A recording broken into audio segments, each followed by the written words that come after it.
합의를 언제 하냐에 따라서 처벌을 안 받을 수도 있다? 오늘 준강제추행의 대략적인 합의금에 대해 설명드리도록 하겠습니다.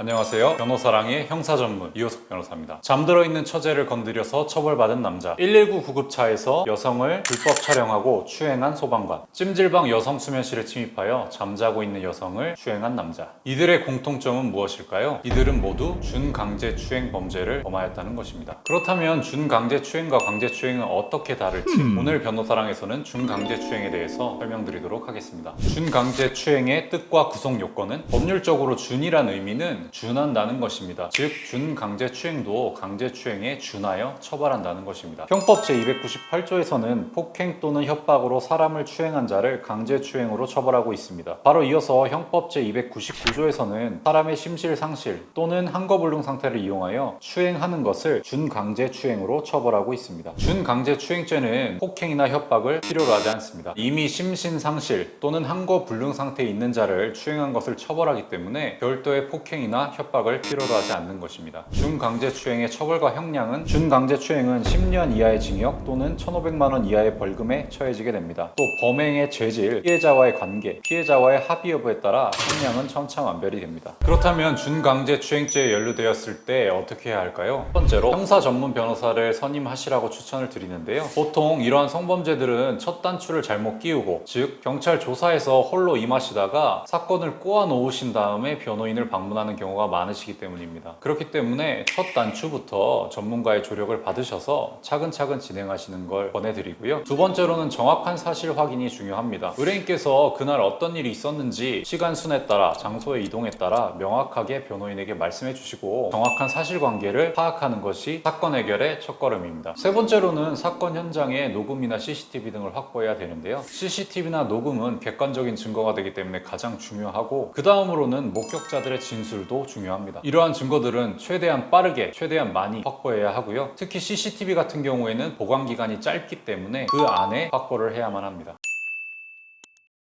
네 번째로는 고소가 이루어진 경찰서에 정보공개 청구를 해서 내가 어떤 혐의로 고소되었는지 확인을 하시고 그 범행을 부인할지 또는 인정하고 합의할지 변호사와 상의하셔야 됩니다. 성범죄 사건은 이미 고소나 신고가 진행된 이상 합의가 되더라도 처벌이 불가피하게 됩니다. 때문에 합의 시점이 중요한데요. 합의 시점에 따라서 처벌 자체를 피하는 경우도 있습니다. 만약 고소가 되지 않은 상황이라면 고소 자체를 하지 않는 것을 조건으로 합의해야 하고, 고소가 된 이유라면 기소유예를 노릴 수 있는 단계 내에서 합의를 노려보아야 합니다. 합의금의 경우에는 피의자의 상황 그리고 피해자의 상황에 따라 천차만별인데요. 예를 들어 피의자가 공무원이나 교원의 신분을 가지고 있다면 합의금은 선정부지로 올라갈 수도 있습니다. 어떻게 보면 합의는 소위 말하는 내고의 성향을 가지고 있는데요. 형사합의는 민사소송으로 받을 수 있는 손해배상에 더해서 용서해주는 대가가 포함되는 것이기 때문에 단순히 피해자에게 피해만 보전해주는 것이 아니고 용서의 대가가 플러스 알파로 포함된다고 보시면 될 것 같습니다. 엉덩이나 가슴 등의 신체 부위를 만진 경우 민사 위자료는 500만 원에서 1,500만 원 선에서 판결이 나는 경우가 많은데요. 이 금액을 기준으로 용서해주는 대가, 즉 처벌 불원이라는 것을 더한다면 대략적인 형사 합의금을 예상하실 수 있을 것 같습니다. 저의 경우에는 수많은 합의를 진행해 오면서 500만 원에 합의된 경우도 있었고 5천만 원 이상의 금액에서 합의된 경우도 있었습니다.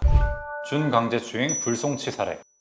A씨는 친한 후배 B와 함께 술을 마시고 같은 침대에서 잠이 들었습니다. 그런데 B씨가 자고 있는데 A씨가 상의 위쪽을 내리더니 손을 넣어 가슴을 만졌다 라고 하면서 A씨를 준강제추행 혐의로 고소하였습니다. A씨는 억울했지만 객관적인 자료 확보가 어려운 상황에서 B씨의 말만으로 혐의가 인정될까봐 불안해하고 있었습니다. 사건을 담당하게 된 저희 법인은 A씨와 B씨의 대화를 분석하고 사건 당시 상황을 판단하기 위해 사실관계를 반복해서 살폈습니다. 이를 통해 A씨가 B씨를 추행할 동기가 미약하다는 점, A씨의 대화 내용이 추행 사실을 인정한 것은 아니라는 점, B씨가 입고 있던 옷이 신축성이 없는 옷이었기 때문에 상의를 내려서 손을 집어넣을 수 있었을지 그것이 바로 의문이라는 점, 또한 술 기운에 B씨가 오해하였을 가능성도 있다는 점을 강력하게 주장하였습니다. 경찰은 이 주장을 받아들여서 A씨를 불송치하였습니다. 준강제추행 기소유예 사례.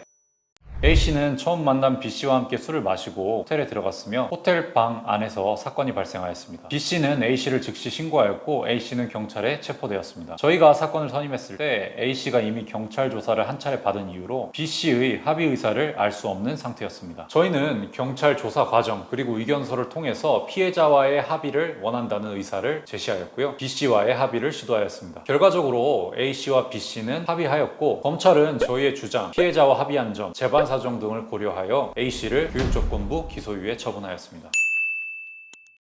오늘은 준강제추행에 대해서 설명해 드렸는데요. 폭행 협박이 없더라도 타인의 심실상실 또는 한거불능 상태를 이용하여 추행한 경우에 강제추행과 똑같이 처벌받을 수 있다는 점을 잘 기억하시기 바랍니다. 본인이 강제추행에 연루되어서 조사를 받게 되시는 경우에는 피해자에게 연락하지 마시고 변호인의 조력을 받아 사건을 해결하시기 바랍니다. 지금까지 변호사랑의 형사전문 이호석 변호사였습니다.